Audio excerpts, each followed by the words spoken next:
So the President is here today as he's wrapping up his visit to Washington, D.C. to brief you on the new chapter of relations between Afghanistan, U.S. and the rest of our allies in general, and about his trip to his visit to D.C. in particular. And I call upon the President to start. And because the President has another engagement right after this, we'll only be able to take 3 to 4 questions after his brief. Thank you. Thank you. Bismillah ar-Rahman ar-Rahim. First of all, let me pay tribute to those Americans who paid the ultimate sacrifice in Afghanistan. Their exact number is 2,448, and over 1 million American men and women in uniform who during the last 20 years have served to protect your security and our freedom. This has been a major partnership where the United States is not spared anything in blood or treasure.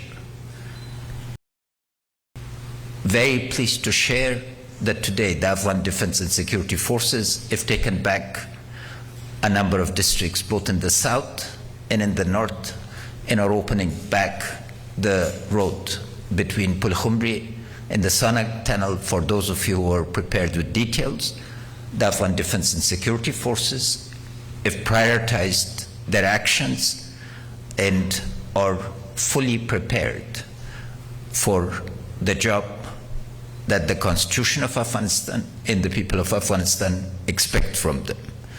په ځانګړې توګه د هوایي ځواک په برخه کې او د ولسمشر بایدن سره مو په ناسته کې د دواړو هیوادونو ترمنځ د نوي فصل په لړ کې There have been reverses, we acknowledge it, but the key now is stabilization and ensuring that the defense of the Republic is an all-sided. The Taliban and their backers should know that force is not the way to compel an Afghan to submission. We still call on them to have a ceasefire and to engage in a political process, because a political settlement is the ultimate mechanism of ending a war. As Lincoln said, the best way of treating an enemy is turn him into a friend. I hope that they will see that compelling logic, but should they decide otherwise, they will face a ready nation. The decision of the President has been taken on the basis of very significant national consultation and deliberation. This is a sovereign U.S. decision. We respect that decision.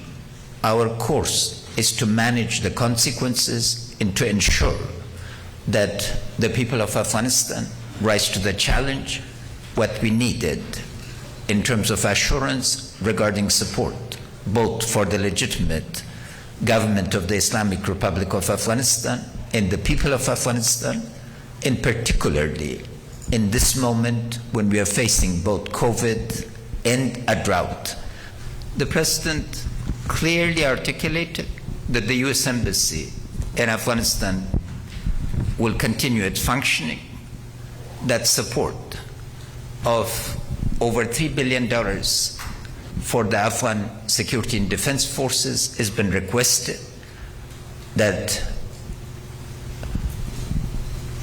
the program of record in terms of delivery of certain material like helicopters will proceed on accelerated schedule in related aspects. He's also clear that NATO and European allies that want to work and support the Afghan security and defense forces will be encouraged to do so. On the humanitarian front, first, the President will ensure that the vaccine is delivered to the people of Afghanistan, and humanitarian assistance of $250,000 has been requested. Also, additional resources for the support of the economy. The agenda of support for women and girls is particularly high. I'm equally very pleased with the support that the Congress has shown both the Senate and the House. تشكرا Thank you.